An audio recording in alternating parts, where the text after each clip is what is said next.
স্বাভাবিকভাবে আমরা ল এক্সপার্ট নই। আমি গতকালই অভয়ার বাড়ির সামনে বলেছিলাম, মামলা করার অধিকার 3 জনের আছে। সঞ্জয়ের পরিবারের আছে, ডাক্তার বোনের পরিবারের আছে এবং সিবিআই আছে। মমতা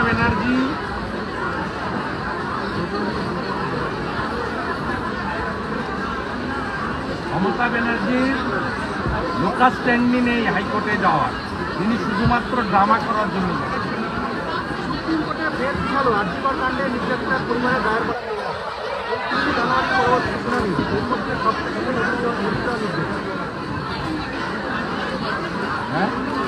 সুপ্রিম কোর্টের বেশ ভালো আর্যিকর হত্যাকাণ্ডে নির্যাতিতার পরিবারের দায়ের করা মামলা 29 জানুয়ারি পরবর্তী শুনানি, এর মধ্যে সব কিছুকে নোটিশ দেওয়ার নির্দেশ।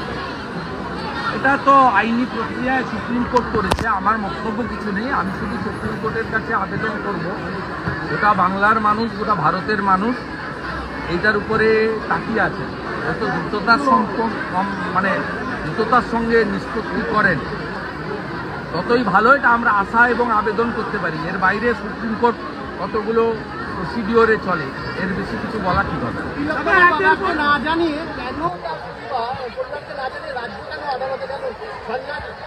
রাজ্য আদালতে গেছে। এই জন্য মমতা ব্যানার্জি হচ্ছেন তার সরকার খুনি।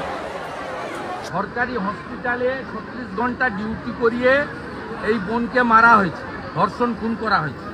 মেরেছে যিনি আপাতত তার যাবজ্জীবন হয়েছে, তিনি সিভিক ভলেন্টিয়ার, মমতা ব্যানার্জির পুলিশ দপ্তর থেকে তিনি বেতন পান। তাহলে কি হলো? স্বাস্থ্যমন্ত্রী মমতা বন্দ্যোপাধ্যায় ডাক্তার বোনকে ডাকলেন ডিউটি করতে, আর পুলিশ মন্ত্রী মমতা ব্যানার্জি সিভিক ভলেন্টিয়ারকে দিয়ে ধর্ষণ করিয়ে খুন করালেন। তা উনি তো প্রধান দায়ী, এটা আমার কথা নয়। ডাক্তার বোনের বাবা মা কালকে সব প্রেসকে বলেছে যে প্রমাণ লোপাটকারীকে আর লাফালাফি না করতে বলছেন, তার পরিবার তো বলেছে। উনি শুধুমাত্র গোটা পশ্চিমবাংলার মানুষের যে ঘৃণা, পশ্চিমবাংলার মহিলাদের যে ঘৃণা, তারা লক্ষ্মী ভাণ্ডার নিয়ে চিন্তিত নয়, কারণ এটা সরকারি প্রকল্প। বিজেপি যে রুলে স্টেটে আছে এর থেকে অনেক বেশি দেয়, সাথে চাকরিও দেয়, শিল্পও আনে।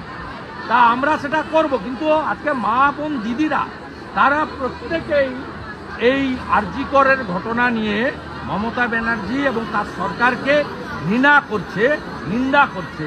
তিনি তার ইমেজ বিল্ড আপ করে 26-এর নির্বাচনে বৈতরণী পার হওয়ার জন্য তিনি লাফিয়ে হাইকোর্টে গেছেন, যে এখতিয়ার তার সরকারের নেই।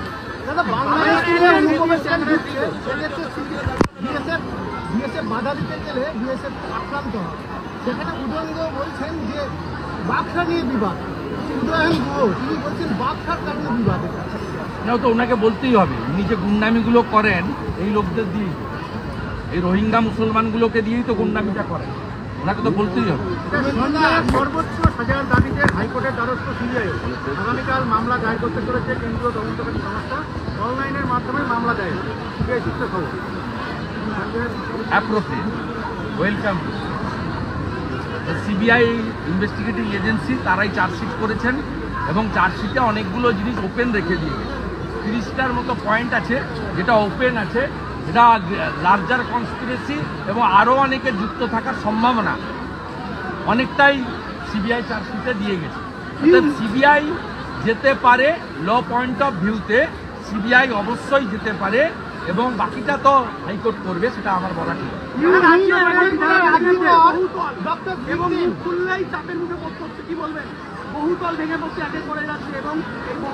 5000 পুকুর বুঝিয়েছে তৃণমূল কলকাতা, মধ্যমগ্রাম থেকে হরিদেবপুর জোকা 5000 পুকুর বুঝিয়েছে এই 10-12 বছরে,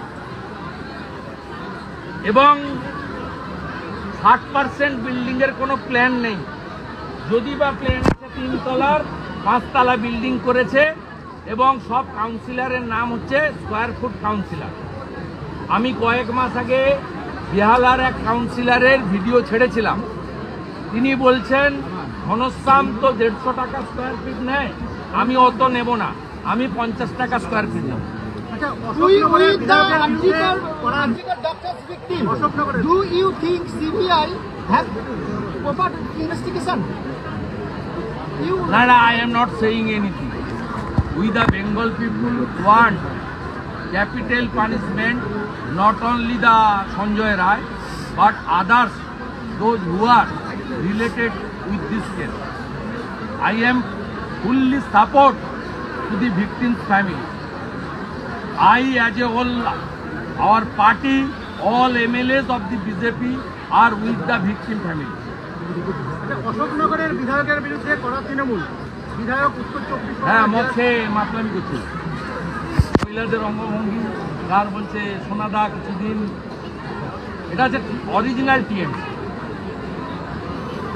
অরিজিনাল টিএমসি। এই মডেল এখানেও আছে, শঙ্কর সিংহ একই মডেল, ওই আনন্দ একই মডেল, সেম। দাদা অযোধ্যা রাম মন্দির